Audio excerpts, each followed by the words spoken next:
Olá, assombrados! Eu sou a Ana Paula e vou contar um relato para vocês neste tipo ao vivo de hoje. E aí, tudo bem? Eu espero que esteja tudo bem. Já vou pedindo para você não se esquecer de deixar o like neste vídeo e não se esqueça de fazer aquela visitinha à nossa loja virtual, a lojaassombrada.com.br, ok? E não se esqueça que tem caixa assombrada do mês de outubro com o tema Saci. Não perca a sua, caixa tá muito legal. Só você que tem a caixa vai ter itens exclusivos, como por exemplo este incensário aqui de cascata, onde você põe um incenso aqui, a fumacinha sai pela boca do Saci como se ele estivesse soltando a fumaça do cachimbo dele. Você só vai encontrar aqui, tá bom? Então garante a sua caixa logo. E vamos para o relato de hoje, que é este: O Irmão Morcego. Fiquei curiosa, gente, com esse título já. Do que se trata? Vamos ver. Todos os nomes e locais dos acontecimentos foram substituídos. Ótimo. É uma moça que nos conta. Olá, Ana e assombrados. Espero que este chegue até vocês e os encontre com saúde e alegria. Após alguns meses, finalmente resolvi tirar da gaveta a tão esperada história do Irmão Morcego, mencionado no relato As Arrepiantes Histórias da Tia Carmen. Essa história, pra lá de misteriosa e repleta de teorias que agora jazem tão mortas quanto seus protagonistas, é um dos motivos que me inclinaram para o campo dos estudos espiritualistas e psicanalíticos. Muito provavelmente sou a única familiar remanescente a recordar tal história, que a propósito me foi passada oralmente por minha tia-avó Carmen e confirmada por meu avô Petrônio. Tentarei não decepcioná-los nem entediá-los. Muito obrigada. Aninha, todos os nomes dos envolvidos e dos locais estão trocados. Pode ler com tranquilidade. Espero que aprecie mais um dos meus relatos longos e prolixos. Vamos lá. São João do Eldorado, o ano era 1898. Ângelo, o filho ilegítimo, nascia. Era um bastardo, fruto dos impropérios juvenis de Augusto, meu bisavô. Durante os festejos da padroeira Nossa Senhora da Conceição, houve um grande baile na cidade, e foi nele que a mocinha Nazaré, de apenas 14 anos, conheceu e se apaixonou pelo jovem mancebo Gusto. Deixa eu só fechar o negócio aqui. Aí. Como era carinhosamente chamado, Gusto. Augusto fez mal à moça, se é que me entende, e a desonrou, e não quis se casar com ela, pois era uma moça de família simples e era analfabeta. Já ele, filho do dono da única mercearia da cidade, não quis um enlace com Nazaré por julgá-la muito abaixo de suas expectativas. Atualmente, tal coisa pode parecer algo muito banal para a maioria de nós, mas, naquela época, essa era a ostentação. Ser filho do dono disso ou dono daquilo, isso trazia prestígio e reconhecimento. Em sua imprudência e imaturidade, Augusto deixou a marca eterna da vergonha na pobre Nazaré. Desvirginara a moça com promessas de matrimônio e amor eterno, mas ao obter a satisfação desejada, a abandonara. A cidade era minúscula e as pessoas falavam. Nada acontecera com o imprudente genitor, mas a pobre moça teve a vida arrasada para sempre. Ela passou a gestação inteira triste, reclusa e profundamente humilhada. Ela não tinha como viajar e sumir por 9 meses e então voltar como se nada tivesse acontecido, como era o caso de muitas moças de famílias mais abastadas, pois seus pais não dispunham de posses para prover tal feito. Então, resignou-se e entrou em profunda melancolia. 7 dias após o parto, Nazaré faleceu.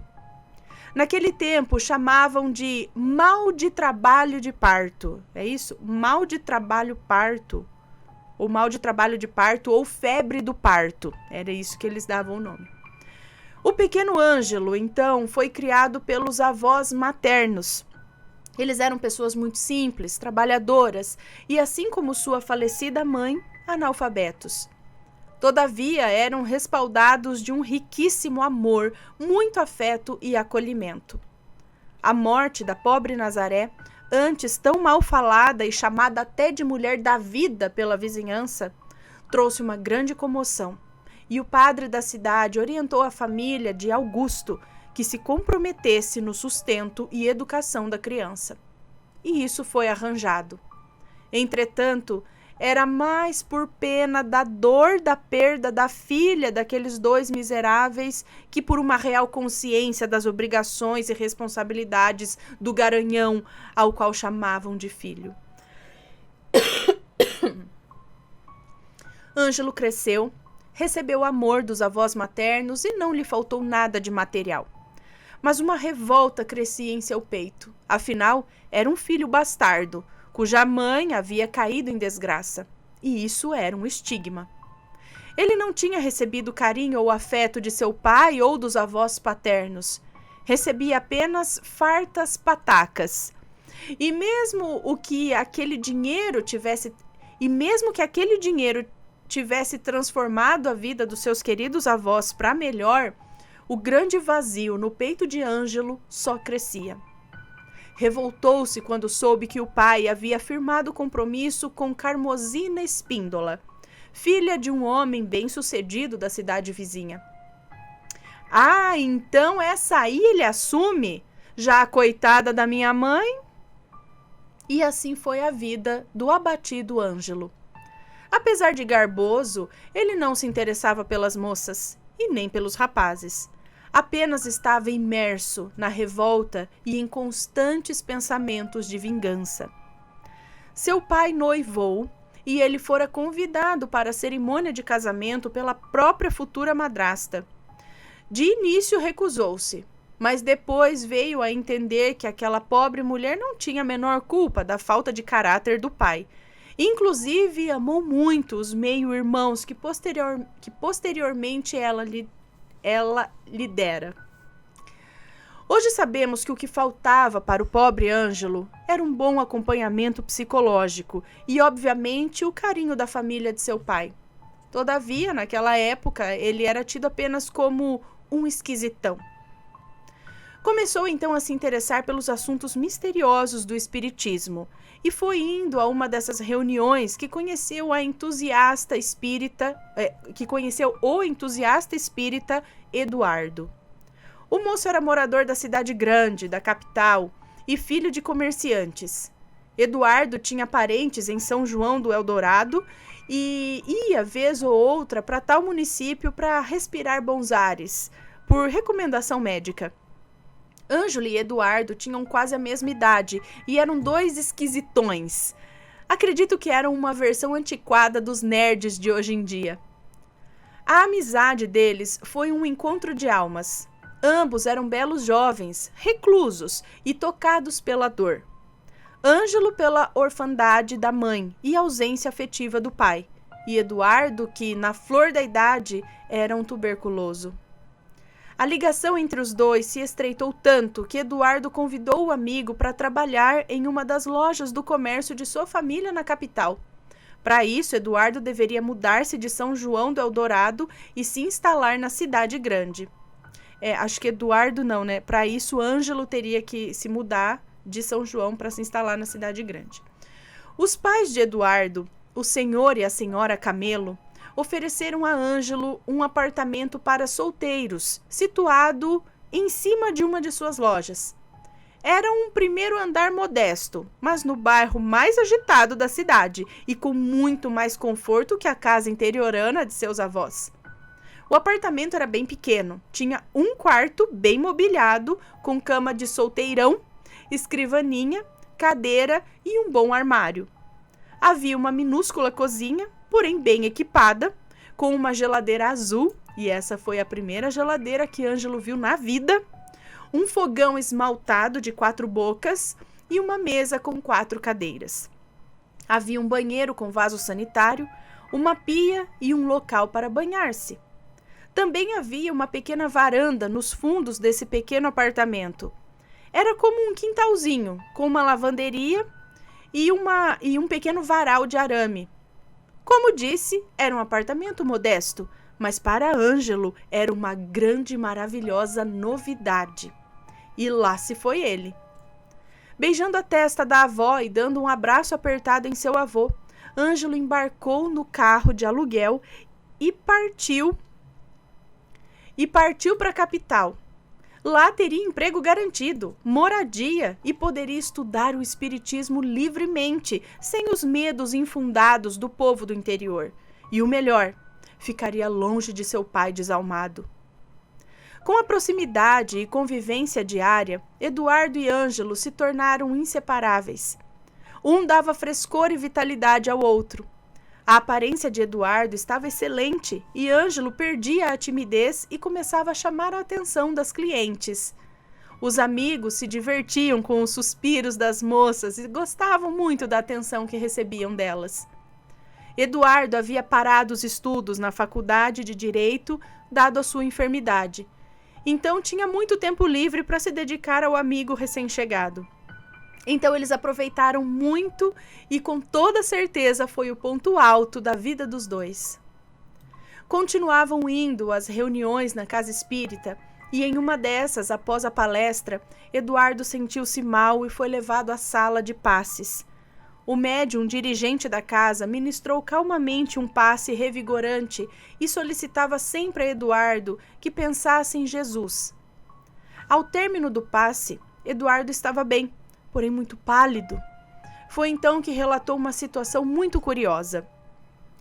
Nos poucos momentos que antecederam o passe, eu senti que voava, ele disse. Fui levado para um lugar muito frio, cinza e escuro. Havia uma grande desolação no lugar, muita lama, vegetação rasteira ressequida e espinhosa e o pior, loucos. Pareciam foragidos de um manicômio. Eduardo relatou que via os tais loucos vestidos com algo parecido com um pijama. Todos estavam maltrapilhos e com as vestes rasgadas e sujas. Relatou ainda que esses rastejavam na lama, gemiam, gritavam e alguns se atacavam como animais selvagens. Eram débeis. Por segundos pensou estar no inferno, mas uma voz grave e vacilante chegou até ele, dizendo: "O inferno é ainda pior. Muito pior. O inferno está dentro de cada um de nós. Ele é solitário, individual, e lá ninguém ouvirá os seus gritos, nem o seu clamor por misericórdia. É para lá que você vai, Eduardo." Ao ouvir tais palavras, Eduardo virou-se em direção àquela misteriosa voz e o que viu lhe trouxe um medo tão grande que sentiu vontade de se encurvar, fechar os olhos e tapar os ouvidos. Protegendo-se em posição fetal. Em cima dos retorcidos galhos de uma árvore seca estava uma figura negra, envolta em uma massa mais escura que o escuro lamacento daquele lugar. E após terminar o seu lúgubre discurso, abriu os braços, que mais pareciam grandes asas de morcego, e voou em direção a Eduardo. E foi nesse instante que ele despertou diante do médium passista e do amigo Ângelo. Ao ouvir sua história, o dirigente médium da casa entendeu que Eduardo foi levado a um local umbralino de sofrimento e dor, possivelmente para recordar e ou resgatar alguma pendência de vidas passadas. Em particular, o médium disse a Ângelo que, por estar às portas da morte, Eduardo e seus obsessores tinham mais facilidade de interagir entre si, e que esse era o momento de se aprofundar ainda mais nos estudos doutrinários, na caridade, na fé e na resignação espiritual. Desde então, Eduardo viu-se atormentado pelo homem de negro com asas de morcego. O via em sonhos e depois começou a vê-lo em diversos cômodos da casa. Ângelo e a família de Eduardo se esforçavam para dar ao moribundo o maior conforto possível, mas a doença começou a castigá-lo impiedosamente. Todavia, pior que as tosses, febres e o frio constante, eram as aparições daquele tal homem com asas de morcego. Cansado de ver o seu grande amigo sofrer, Ângelo passou a estudar com afinco uma forma de livrar-se daquele que afligia a paz de Eduardo. Ele buscou nos livros e nas palestras de evangelização as respostas para ajudar o seu melhor amigo a ter uma partida tranquila e um acolhimento salutar no plano superior. E foi durante um desses encontros, que ocorria agora na grande sala de estar dos pais de Eduardo, que o mesmo partiu.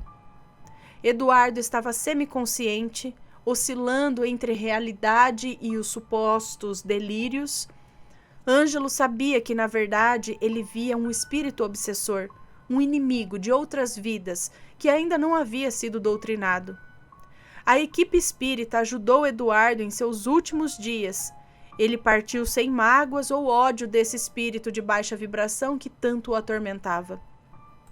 Ângelo tinha em seu coração a certeza de que, ao menos, o seu querido amigo havia sido resgatado pelos bons espíritos. Porém, tinha certeza que seu trabalho espiritual não tinha acabado. Após a partida de Eduardo, Ângelo resolveu voltar para São João do Eldorado, para ficar pertinho de seus avós maternos, já muito idosos. Na cidade, ele fundou a primeira casa espírita e passou a ministrar palestras. Organizou grupos de estudo mediúnico para quem se interessasse e distribuía donativos aos mais necessitados. Deixa eu só ver se está tudo certo, gente. Ok, continuando. Não, deixa eu tomar um gole d'água, peraí.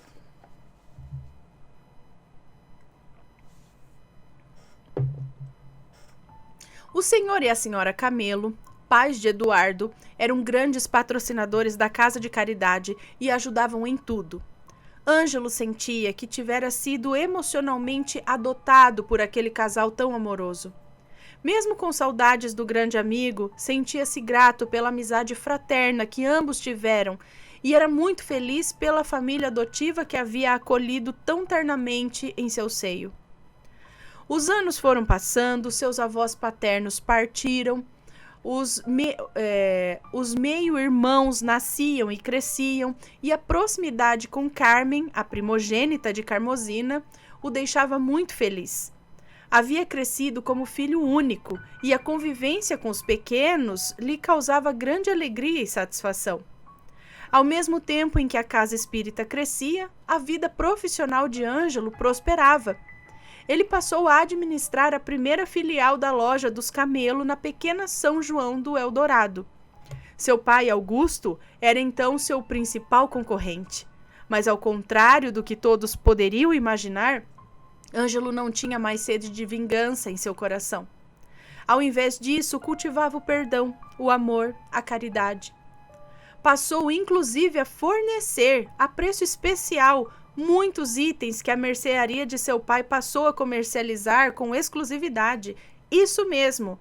Mesmo tendo o produto à disposição, Ângelo alegava aos clientes que não vendia determinado produto, apenas para ver o seu pai prosperar. E tudo com o conhecimento e a permissão dos Camelo. Algum tempo depois, Ângelo passou a ser perseguido em sonhos por uma criatura muito semelhante à descrição do homem morcego que tanto obsediou Eduardo. Ele passou a receber os ataques de ódio vindos daquela criatura que, na revolta por não ter conseguido arrastar o seu inimigo para as regiões umbralinas, passava agora a atormentar aquele que julgava ser o responsável por ter a sua vingança, por ter frustrado a sua vingança. Por mais doutrinado que fosse, Ângelo sentia as angústias e o peso dos ataques energéticos e espirituais em seu corpo físico. Ele começou a perder bastante peso, passou a dormir mal. Caros assombrados, quem pertence ou estuda a vertente espírita sabe que mesmo o melhor dos homens ou o mais talentoso dos médiuns ainda assim pode e provavelmente será perseguido por entidades destruidoras. E não, eu não estou falando de demônios ou monstros mitológicos, mas só do próprio homem. Eu costumo parafrasear Thomas Hobbes: o homem é o lobo do homem, e acrescentar: vivos ou mortos. Durante essa luta espiritual, apesar dos ataques e danos físicos e imateriais causados, Ângelo passou a ser ainda mais quebrantado, mais caridoso, mais acolhedor. E no meio dessa guerra surgiu o Bendito, um gatinho vira-latas que passou a ser o grande companheiro de Ângelo. O gato ia com ele à mercearia, dormia no balcão, fazia charme para os clientes, todos o adoravam. Bendito era a válvula de escape do estresse de Ângelo e tornou aqueles dias mais suportáveis. Em algumas noites, Ângelo sonhava com uma mocinha que se apresentava como sua mãe. Ele jamais havia visto uma fotografia ou uma pintura de sua mãe, pois naquele tempo, em São João do Eldorado, essas tecnologias não eram acessíveis. Mas em seu coração, ele sabia que ela falava a verdade. Mencionava sempre esse fato para sua irmãzinha Carmen e para o senhor Camelo. Mas algum tempo se passou e a relação de Ângelo, seu pai Augusto e sua madrasta Carmosina estava maravilhosa. Ângelo sentia que agora realmente tinha um propósito e tinha um lugar no coração dessas pessoas. E apesar dos ataques espirituais daquele homem que chamava de morcego, as coisas estavam caminhando bem. Com o aumento da população e o crescimento das atividades comerciais, Augusto, pai de Ângelo, passou a viajar bastante, visando comprar especiarias, tecidos e aviamentos para abastecer sua mercearia. Por essa razão, pediu para o filho mudar-se para sua casa. Ângelo aceitou a proposta e passou a morar no cortiço do pai biológico, levando Bendito junto com ele, é claro. Ele se instalou em um dos muitos quartos do primeiro andar do grande cortiço e logo sentiu-se em casa. Nesse período, seu camelo estava muito doente e presenteou Ângelo com a loja de São João do Eldorado. Era como uma compensação pela competência, carinho, lealdade e fidelidade daquele jovem para com seu saudoso e amado filho Eduardo. Então, Ângelo mudou o nome da loja dos Camelo para o da mercearia de seu pai. E a cidade passou a contar com 2 pontos da mercearia do Augusto, que chamava-se Tem de Tudo. É um nome fictício, ok? A família É que tem uma loja aqui que chama-se, que tem esse nome. A família dominava, enfim, essa rede rudimentar de supermercados da pequena cidade. O trabalho aumentou, os lucros também. Ângelo passava a trabalhar muito mais que o habitual, mas mesmo assim não descuidava dos trabalhos na casa de caridade. Lá, para alguns amigos íntimos, confessava os problemas espirituais ligados à aparição do tal homem com capa, que lembrava grandes asas de um morcego. Esse homem aparecia em seus sonhos, surgia como um vulto entre as prateleiras da loja e também aparecia em seu quarto novo, no cortiço da casa de seu pai. Foi nesse período que as coisas pioraram e que o tão querido e carinhoso Ângelo passou a sofrer com ataques psíquicos. Passou a não mais abrir a loja, ficava somente em casa, dormia a maior parte do dia e ficava acordado à noite tentando livrar-se da aparição. Algumas vezes gritava de pavor ou pedia misericórdia àquele ser inominável. Carmen, que era muito ligada a Ângelo, sempre levava as refeições para ele em seu quarto. Dona Carmosina, católica fervorosa, vivia com o terço no pescoço e sempre estava fazendo novenas para a proteção da família e para aliviar o sofrimento do enteado. Em um fim de tarde, em um domingo qualquer de agosto, Carmosina, Carmen e seus irmãos menores estavam na cozinha comendo um delicioso bolo de massa puba quando foram surpreendidos com um miado agressivo, seguido de um grito assustador e um barulho seco. Ângelo havia se jogado da varanda do cortiço e caiu no chão. Nessa ocasião, ele quebrara a clavícula e urrava de dor. Após o atendimento do médico da família, Carmosina e Carmen o perguntaram o que havia ocorrido e o moço, assustado e cauteloso, disse: "O homem morcego apareceu em meu quarto e disse que me levaria ao inferno. Eu não aguento mais, eu já tentei doutrinar, eu já orei por ele, eu já pedi ajuda aos amigos da luz, já até pedi perdão para esse total desconhecido, Mas ele é irredutível.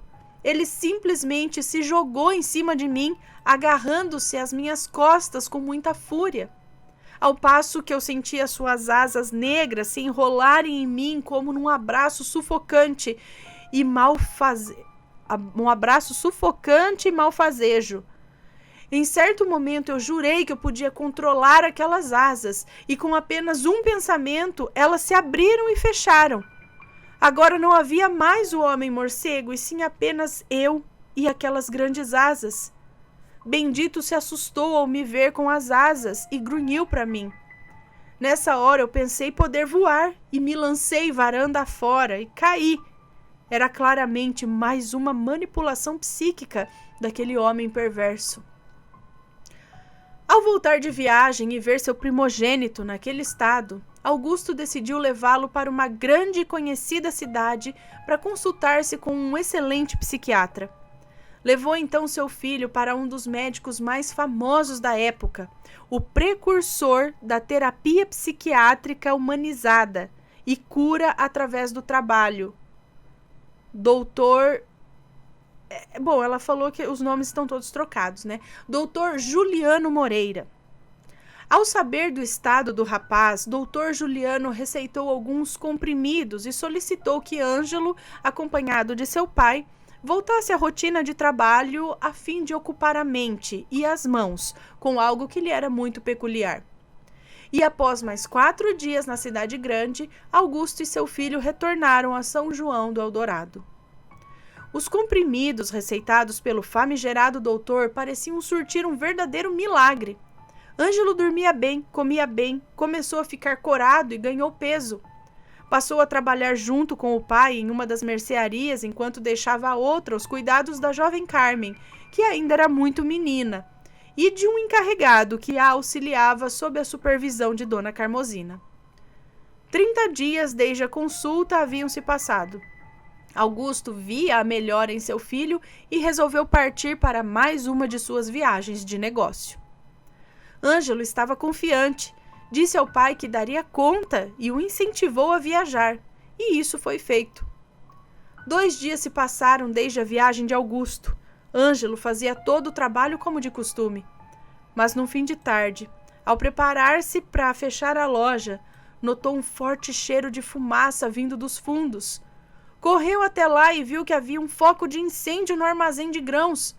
Algumas sacas estavam em combustão. Ângelo correu até a rua e, pedindo ajuda aos transeuntes, começou então a tentar salvar a mercearia da família. O fogo começou a se alastrar, atingindo o depósito de tecidos, e só foi piorando. Os vizinhos tentaram segurar Ângelo, mas ele estava falando alto e gesticulando em desespero, principalmente quando não viu o Bendito do lado de fora. Muito provavelmente o gatinho estava assustado e preso em algum lugar dentro da mercearia em chamas. Sem contar conversa, Ângelo partiu para o interior da loja já com altas labaredas e sumiu no meio delas.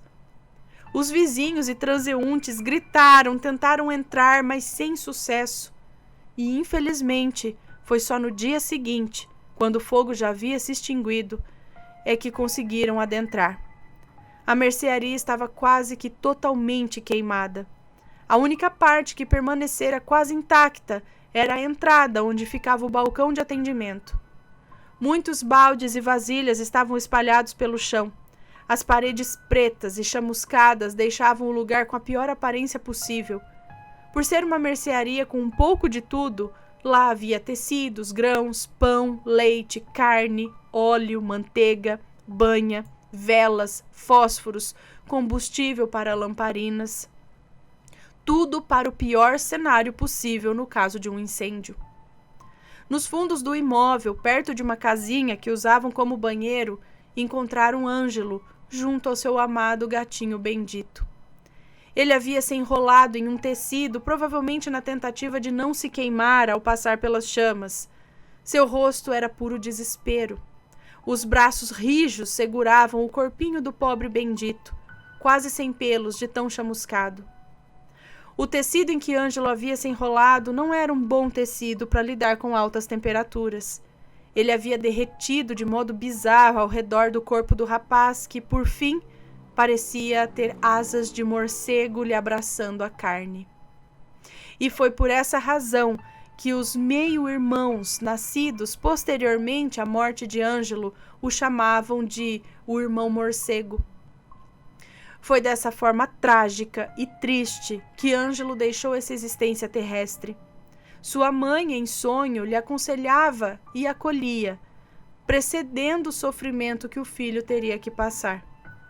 O que nunca entendi, queridos assombrados, é o motivo disso tudo. Mas quem sou eu para compreender os desígnios da espiritualidade, não é mesmo? Só sei que Ângelo deixou um legado de amor, amizade, perdão e uma casa espírita de muita simplicidade e respeito em São João do Eldorado. E é isso que importa. Um grande abraço a todos os assombrados. Assinado, a neta de Eleonora. Ai, gente do céu, que, assim, bonito, triste, trágico, né? Eu fico meio que sem comentários, assim, nos relatos desses. Só fico pensando. E você, tem algo a comentar? Comente, sempre com respeito, por favor, ok? Tem uma história parecida, manda pra gente. Um grande beijo pra vocês e a gente fica por aqui. E até o próximo relato. Fui. Tchau, tchau.